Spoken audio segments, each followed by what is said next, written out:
When people think New York and billions, they think of Wall Street.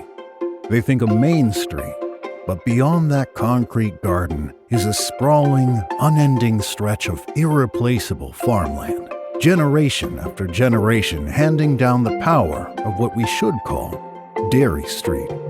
Family-run farms connecting New York State to over 15 billion pounds of milk produced across every farm and pasture each year. That's more than 15 billion pounds with a B, over 175 million gallons, 266 Olympic swimming pools. Those are some holy cows. 627,000 of them across nearly 4,000 dairy farms. From our culture of family-run farms producing artisanal dairy products to even bigger farms, every single one of those hundreds of thousands of cows makes 400 glasses of milk each day. We stand by our tremendous impact on our beautiful state of New York. But our industry is more than just 2% or skim. How about the billion pounds of cheese New York produces each year? And we keep breaking records, too, like 138 million pounds of cheddar and 285 million pounds of cream cheese. We keep outdoing ourselves. New York dairy products can pull in billions each year. That's no shy figure for our economy. Those dollars mean more jobs. 183,000 jobs created by dairy across the state. So, if you thought dairy had passed its sell-by date, know that the tried and true farmlands of New York State are still growing and putting new jobs in people's hands, a backbone of the New York economy, and a culture that always has and always will honor a hard day's work. That's New York Dairy, where milk works.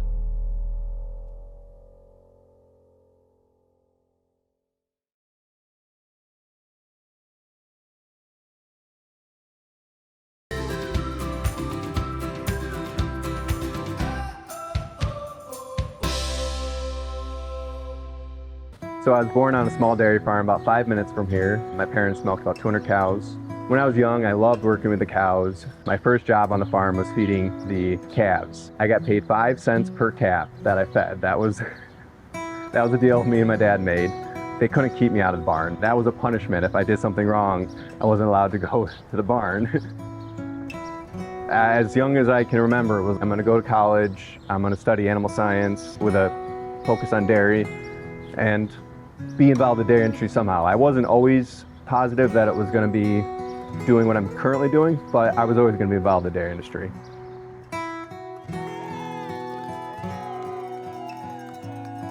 Probably 10 years ago, my dad decided he was going to take on triathlon. He'd always been an athlete, played basketball, was always very active, but triathlon was a new challenge for him. So I watched him for 5 years or so competing in triathlons all over.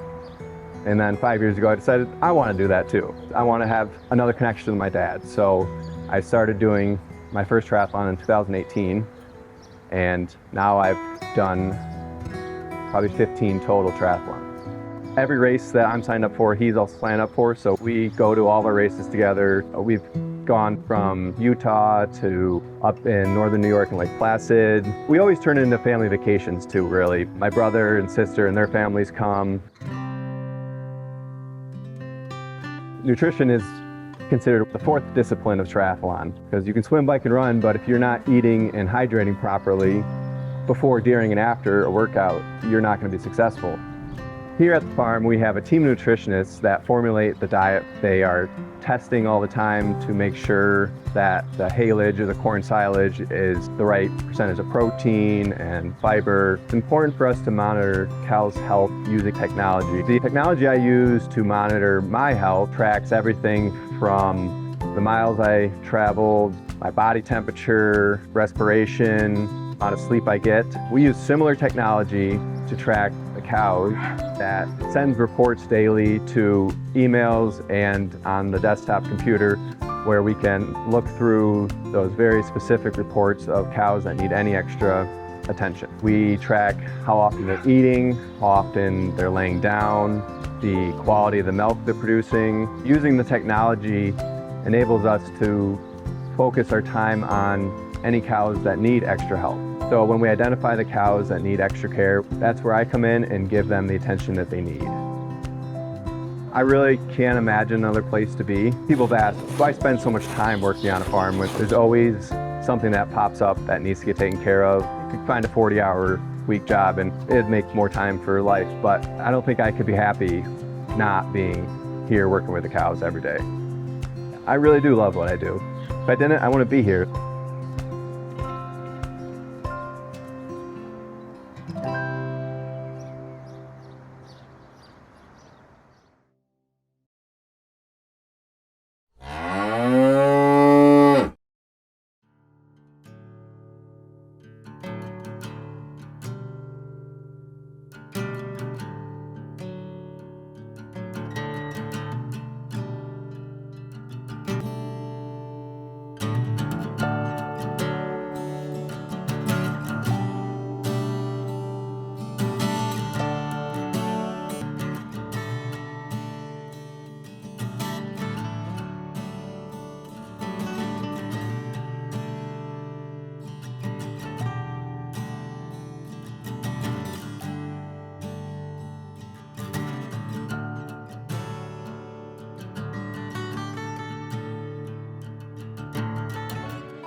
New York State is one of the top dairy producers in the country. We love being in New York State because of the history of cheesemaking and our ability to add to that history.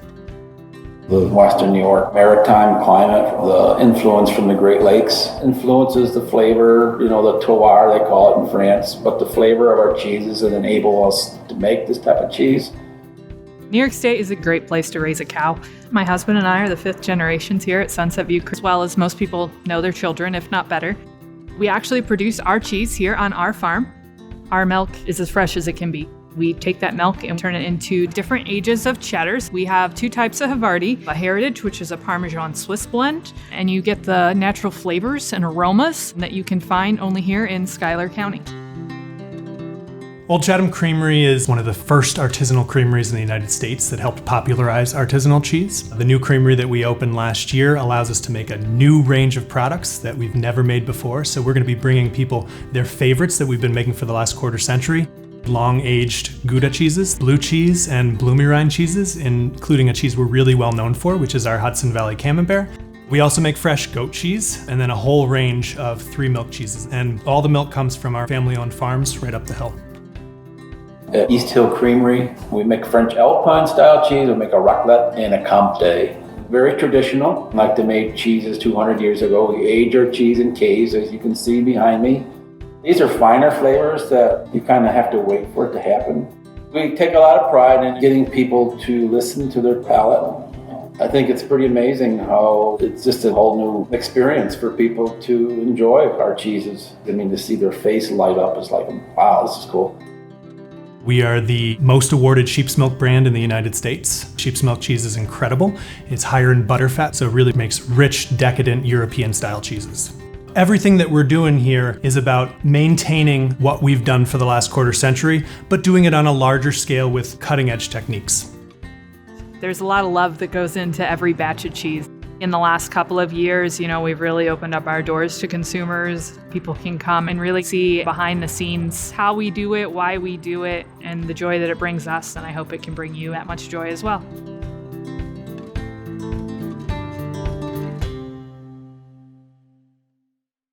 Hi everyone, this is Bob Dairy. My name's Brinley, and this is my dad, Brett. Hello folks. So Brinley, where are we right now?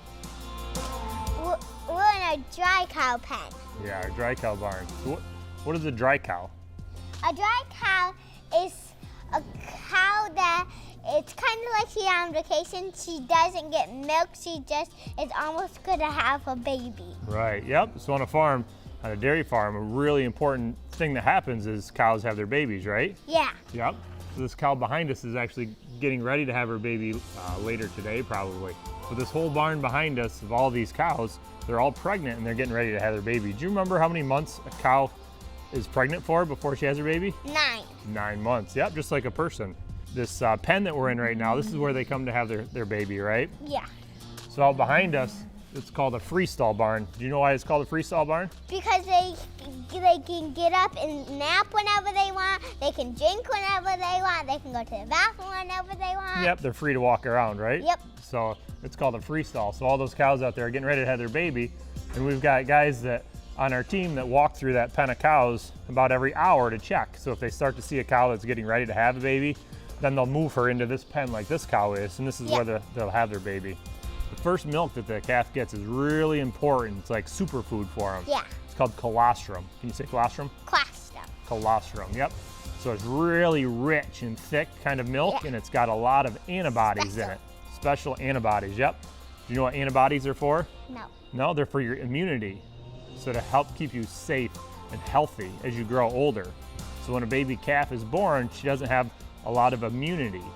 So by us giving her the colostrum, it's really important, and that's how she gets her first immunity in life, to grow up to be a strong cow herself. Yeah. Do you remember about how many babies do we have born on our farm every day?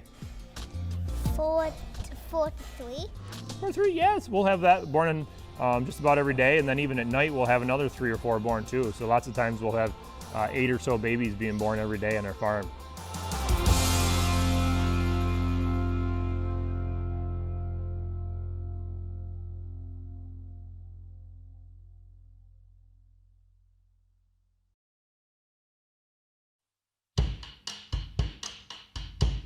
So this is what the bunk, and there's a bunch of food.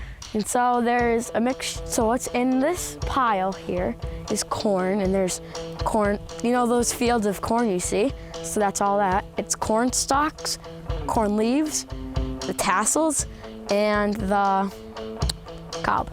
So we try to get it covered and packed down as much as we possibly can. Slowly we'll take the plastic off, plant it in the spring, we let it grow, let it grow, let it grow, and then we chop it in the fall, and then we have a chopper with a spout that chops it up and has this giant fan inside of it, and it pushes all of it to the spout, and out of the spout in the truck. And then the truck drives it over here, dumps it, and remember, like I said, we gotta get it tight. So the pack tractors, they push it up, and then they just drive and drive and drive over it. They just keep packing and packing and packing it down. So it's like when you're going on like a vacation and you really want to get as much stuff as you can, you're always trying to like push it all in and like get it to nice so there's no air. So this is the barn. This is an open barn. So this is where the cows are. So this is the feed that I was talking about earlier. So we got that feed. We took some minerals like you guys need, and we put them in the feed, and then put them in this wagon that we call the mixer wagon. And then he'll drive through here, and they'll just plop out, like there's 2 spinners, and it'll plop right out into here. So this is what I call TMR, total mixed ration. So it has your corn and stuff, and there's a lot of like tiny spots and stuff where there's minerals and nutrients and stuff. When cows eat food, they come happy and they produce more milk.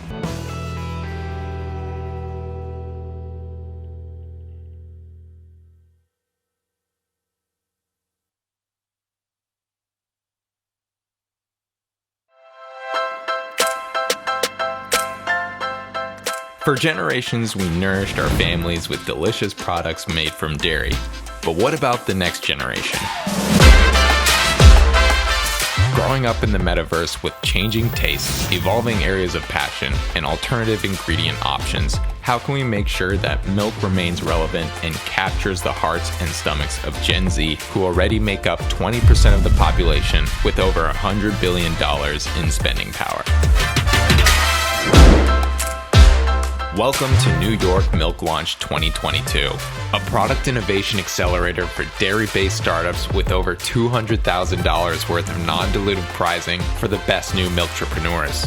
Dairy is the leading agriculture sector for the state of New York, making it the 5th largest producer of milk and the largest producer of cottage cheese in the US. So the New York State Dairy Promotion Order partnered with leading innovation advisory Venture Fuel to identify and grow what's next in dairy. Venture Fuel tapped into its network of over 500 VCs, angel investors, university labs, and industry partners to find 6 of the world's most innovative dairy-based startups. These finalists spent the past several months working with elite mentors from some of the largest companies in the world, founders from high-growth startups, top venture capitalists, and some of New York's best dairy producers and processors, all to develop their products and hone their pitches for the chance to win the $150,000 grand prize. These founders will pitch our expert judging panel from Kraft Heinz, Chobani, UNFI, Giant Eagle, and 500 Gen Z consumers who will vote to crown one up-and-coming startup as the winner of this year's New York Milk Launch. So don't you move! This is going to be way too good to miss.